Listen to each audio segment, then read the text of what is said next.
Hey everybody, today I'm working on the front end of an '08 Ford Expedition. I'm going to change out some lower ball joints on it. I'm just going to go over it really quickly with you. I'm not going to show you the whole process. I'll just explain it to you, tell you how to do it. First thing you want to do is jack up the vehicle and get some jack stands underneath it. Next thing is take off the wheel, whatever side that you're working on.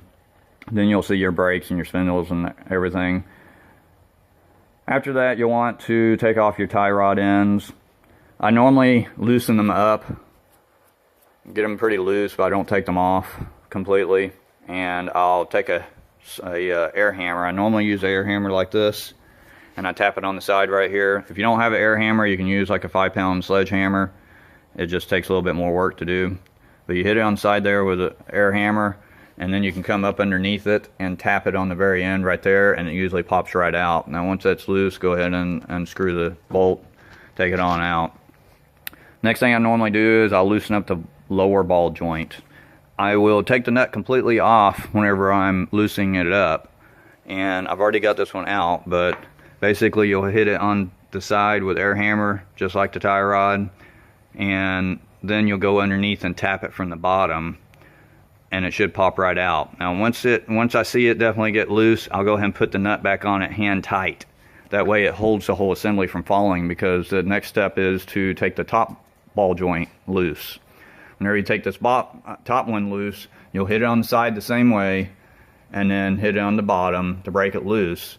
Now you can keep the nut on here and the nut on the bottom to make sure the whole assembly don't come flying off, because on this Expedition, this front end spindle assembly, it's pretty heavy. So you'll want to get it some support, maybe get a buddy, a friend, you know, or a jack, something to help you support the weight of this. And then you'll take off the nuts on both upper and lower ball joints.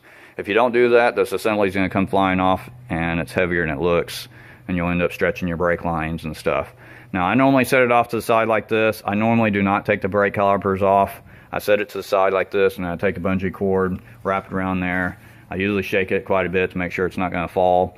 It might be easier for you to go ahead and take off the brake caliper and set it off to the side, and then that way you can take the whole assembly off, and then you don't have to mess with supporting or anything. But this is the way I normally do it.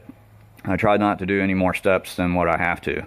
Now on the lower ball joint, it came out a lot quicker than what I thought it was going to. It did have a upper clip on there, so I took that clip off, and then I've got my ball joint press right here. I had the big cup underneath here, and then I put my top plate on the top side so that I pressed from the top of the ball joint right here and pressed it out. Now as soon as I hit it with the with the impact, it only took a couple of hits and it popped right out. I didn't have to work very hard at all, but I am replacing it with a new Moog one. Right here's the part number. This is for the '08 Expedition with 2-wheel drive, 5.4 liter. But I'll put that one back in. The Moog has a new integrated boot, so it doesn't have a big boot like this anymore. It's up inside there, right there. But everything's reverse process. Now whenever you put it back in, you will have to press it in a little bit more to get it to go up in there. Make sure that you get it up far enough to get that clip on there. You know, the snap ring, you'll have one in the package new. Make sure that you do get that back on there. If it's not up far enough to where you can't get that snap ring on there, then you haven't got that ball joint up there far enough. But once you get that on there, get your assembly all back together, make sure everything's torqued down correctly. I usually hit everything with the impact. I don't crank down on it, but I do get it tight with the impact, and then I go back and I torque everything to factory specs.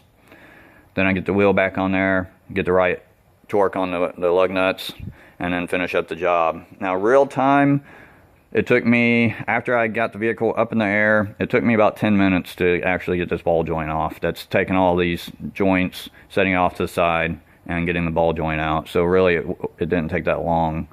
I'd imagine that both sides, since I already have it up in the air, it's probably going to take me about 30 minutes total for both sides to take it off, and probably another 30 minutes to install everything and get everything back together. So about an hour job for both sides on the ball joints. Now that's real time, not made up time or book time or whatever. That's real time, about an hour for both sides. But Anyway, thanks for watching my video. If you haven't already, please subscribe. I hope that I helped you out today, and I'll see you in the next video.